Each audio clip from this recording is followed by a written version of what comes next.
کیا جملہ ہے مولا عباس علیہ السلام کے لیے آقا حسین علیہ السلام کا کربلا کے میدان میں؟ ارکب بنفسی انت یا اخی، میرے بھائی سوار ہو جا اپنی سواری پر، میں تجھ پر قربان جاؤں۔ حسین ابن علی یہ عرض کریں جس کے لیے کہ میں تجھ پر قربان ہو جاؤں وہ عباس کتنا عظیم ہوگا۔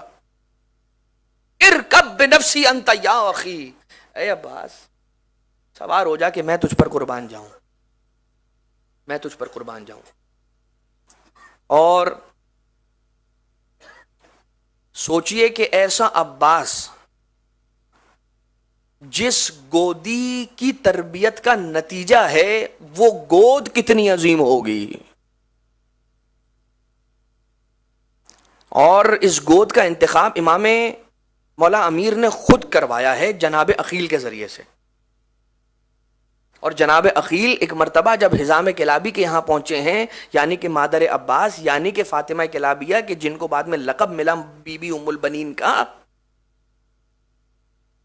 بی بی نے کیا خواب دیکھا تھا؟ ایک ستارہ بی بی، ایک چاند ہے، بہت سارے ستارے ہیں ان میں ایک چاند ہے، کچھ ستارے نازل ہوئے یا 3 ستارے نازل ہوئے اور ایک چاند بی بی کی گود میں آ کر گرا۔ اس وقت کی قوم کے جو عالم تھے نا، ان کے پاس یہ مسئلہ لے جایا گیا، تعبیر خواب پوچھنے کے لیے بتلایا گیا کہ پروردگار عالم اس بیٹی کو ایک ایسی اولاد، ایسا بیٹا عطا کرنے والا ہے کہ جو ہدایت کے نور سے منور کر دے گا دنیا کو، اور یہ اپنے خانوادے کے اندر چاند کی حیثیت رکھے گا، قمر بنی ہاشم۔ جناب ام البنین کے 4 بیٹے، چاروں بیٹے حسین پر قربان۔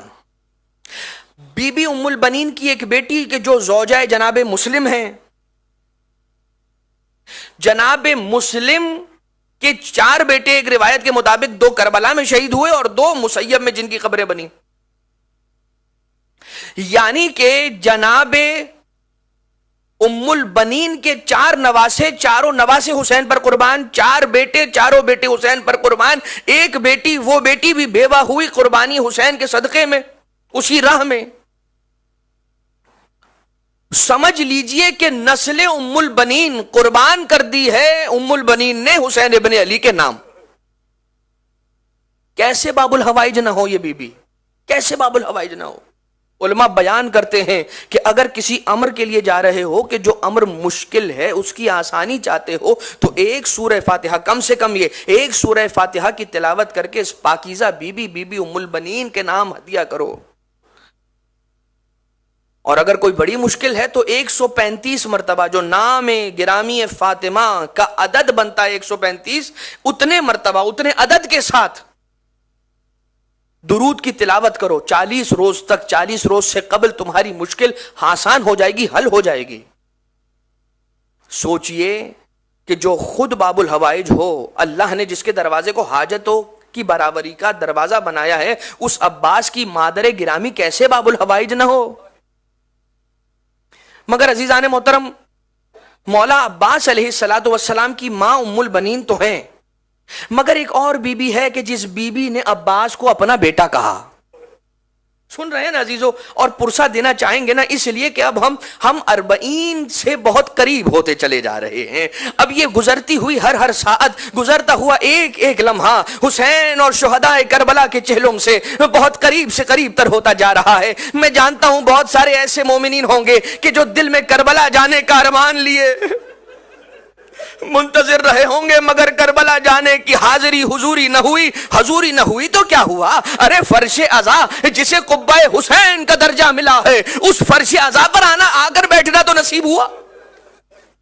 غم نہ کیجئے گا، ذرہ برابر بھی غم نہ کیجئے گا، اس لیے کہ جو خود جا کر مولا کو سلام کرتا ہے، مولا کی بارگاہ میں خود اپنی آواز سے سلام پہنچاتا ہے، اور جو دور سے مولا کو سلام کرتا ہے، فرشتے اس کا سلام نور کے صندوق میں لے کر، نور کے تشت پر رہ کر مولا حسین کی خدمت میں پیش کرتے ہیں۔ مگر عزیزو، یہ کیسا عباس ہے کہ جس نے کس عجیب انداز سے اپنے مولا کو سلام کیا۔ ایک مرتبہ وقت آخر ہے، عباس کا سر زانوے حسین پر ہے، چلے اس سے پہلے ایک بات کہہ دوں، ایک شخص، ایک ذاکر، اس نے خواب میں جناب سیدہ کو دیکھا، چہرے پر نقاب ہے، اور ایک مرتبہ آ کر کہا، اے ذاکر تو میرے بیٹے کے مصائب نہیں پڑھتا؟ کہا بی بی شہزادی معاف کیجئے گا، میں آپ کے بیٹے حسین کے مصائب پڑھتا ہوں۔ کہا نہیں، میں حسین کے مصائب کا ذکر نہیں کر رہی، میرے بیٹے عباس کے مصائب کیوں نہیں؟ تو آقا عباس ایک ذاکر کے خواب میں آ کر بتاتے ہیں کہ تو میری مصیبت کو کیوں بیان نہیں کرتا سننے والوں کی خدمت میں؟ کہا مولا کل رات کی مجلس ہوئی، آپ کا ذکر مصائب کیا، کہا مولا کوئی غلطی تو نہیں ہو گئی؟ مولا نے کہا نہیں غلطی تو نہ ہوئی، لیکن میری یہ مصیبت سننے والوں کو بتایا کرنا۔ ارے جب بھی کوئی شہید گھوڑے سے گرتا تھا ہاتھوں کا سہارا لیتا تھا، مگر ہے عباس کے بازو۔ ایک روایت بیان کی کرتی ہے، ایک واقعہ شہر کربلا کے اندر پیش آیا، ایک واقعہ، ایک ذاکر بیان کر رہا ہے، ایک عالم بیان کر رہا ہے، ایک شخص نے اٹھ کر روک دیا اور کہا کہ اتنے سخت مصائب نہ پڑھا کر، اس لیے کہ میں تحمل نہیں کر سکتا، اور یہ کہہ کر ایک جملہ اور کہا، کیا تو جانتا ہے کہ کربلا میں ایسا ہوا بھی تھا یا نہیں ہوا تھا؟ ایک مرتبہ پڑھنے والا رک تو گیا، گھر گیا، جس نے روکا تھا اس کے خواب میں مولا عباس آئے، اور ایک مرتبہ آنے کے بعد بتلایا، سوال کیا تو نے میرے ذاکر کو میرے مصائب پڑھنے سے کیوں روکا؟ کہنے لگا مولا میں نہیں جانتا تھا، وہ بڑے سخت مصائب پڑھ رہا تھا، کہ شاید ایسا نہ ہوا ہو۔ ایک مرتبہ مولا نے کہا تجھے یقین نہیں آتا نا کہ میرے آنکھوں میں تیر لگا تھا یا نہیں لگا تھا؟ سن میری مصیبت کا بیان، میرے آگے ایک آنکھ میں تیر لگا تھا، ارے جیسے ہی میں گھوڑے پر جھول رہا تھا، جب میرے دونوں بازو قلم ہو گئے تھے، ایک تیر ستم چلا، میری آنکھ میں پیوست ہوا، میں زمین پر گرا۔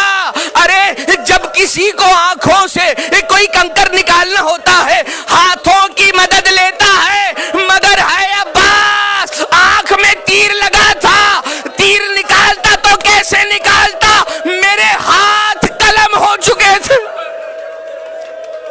میں نے چاہا کہ جھک کر اپنے دونوں زانوؤں کو ملا کے اس تیر کو آنکھوں سے نکال لوں، جیسے ہی میں نے اپنے سر کو جھکایا، زانوؤں کو ملا کر تیر نکالنا چاہا، ایک گرز میرے سر کی پشت پر لگا، وہ تیر مزید اندر پیوست ہو گیا۔